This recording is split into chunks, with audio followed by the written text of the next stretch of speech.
It's good to be back with all of you again this week as we approach the end of the spring semester and commencement season.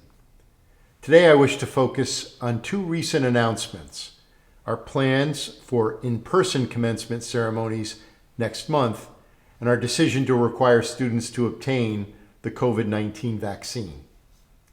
Last week, on Thursday, April 22nd, I was pleased to share with our community our plans to host an in-person commencement for the class of 2021 at Nationals Park in Washington, D.C. on Monday, May 24th. As you know, before spring and Easter break on March 23rd, we had announced plans for an approach that would combine virtual ceremonies with in-person events to provide a meaningful experience for our graduating students.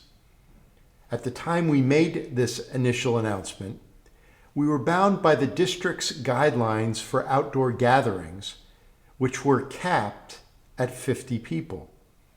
The DC government had not yet issued specific guidance for university commencements. On April 7th, Mayor Bowser did issue policies specific to commencement activities that provided new guidelines to enable larger in-person events. Given the mayor's new guidance, we continued our work to explore new approaches for in-person commencement ceremonies. It quickly became clear that holding our 2021 ceremonies at Nationals Park was a great option. We worked closely with the leadership of the Nationals organization, and we were able to submit a plan to the district for approval. Last Thursday, we got the good news that the city had authorized our plan for holding commencement at Nats Park. I wish to express my deep appreciation to the Nationals and to Mayor Muriel Bowser for working so quickly with us on this new plan, which has enabled us to adjust our plans in transition from small in-person gatherings to a larger in-person commencement ceremony. This is a special opportunity for us to celebrate the class of 2021. The mayor has authorized us to move forward with two ceremonies, one for our undergraduate students and one for our graduate and professional students. And our students will each be able to invite up to 2 guests to join them. We will be able to make use of the stadium screens to simulcast the remarks delivered live at the event itself, as well as to display what will be previously recorded video segments. We also plan to set up a number of individual stations around the concourse level of the stadium where graduating students can take photographs and pick up gifts the university will provide as ways of remembering this special occasion.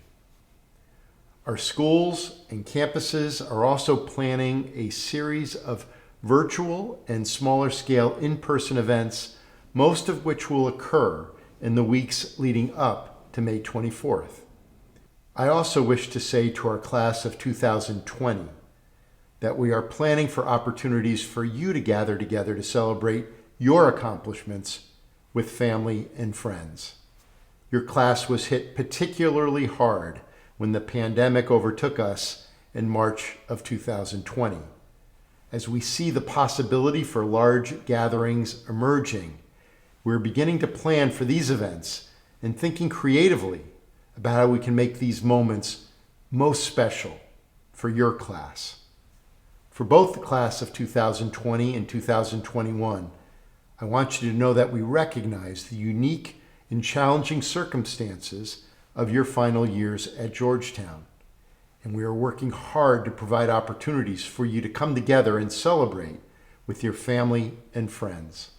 I look forward to providing more details on the 2021 Nationals Park ceremonies, as well as our ongoing planning to bring the class of 2020 back to campus.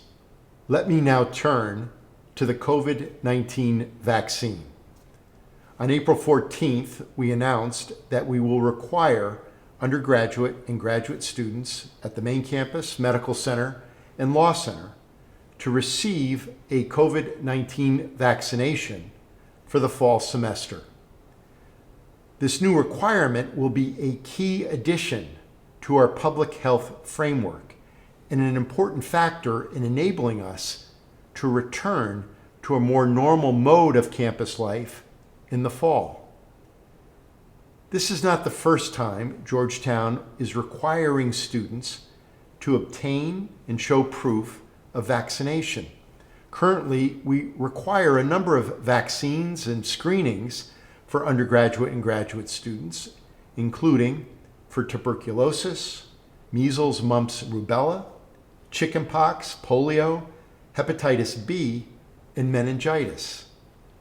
These requirements have historically been based on DC laws governing immunization of school students, which also require us to exempt individuals on the basis of religious belief or medical inadvisability.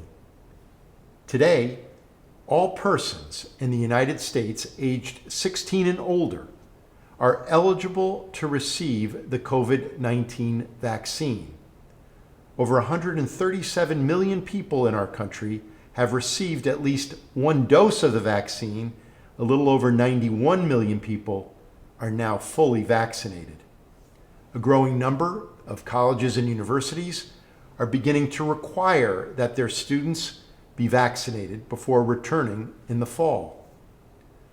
The 3 vaccines approved for use in the United States, Pfizer, Moderna, and Johnson & Johnson, are all under what is called Emergency Use Authorization, or EUA, a mechanism to facilitate the availability and use of vaccines and other drugs during public health emergencies, such as the current COVID-19 pandemic. We are monitoring the status of the process, and we anticipate the manufacturers will be seeking full approval from the Food and Drug Administration for these vaccines. We encourage all members of our Georgetown community to obtain the vaccine as soon as you are able. We are reviewing our public health protocols to determine how best to adjust our public health framework as vaccination becomes more prevalent. I wish to thank all of you again for joining me for this presentation. Take care of yourselves and take care of everyone around you. For every Hoya, everywhere.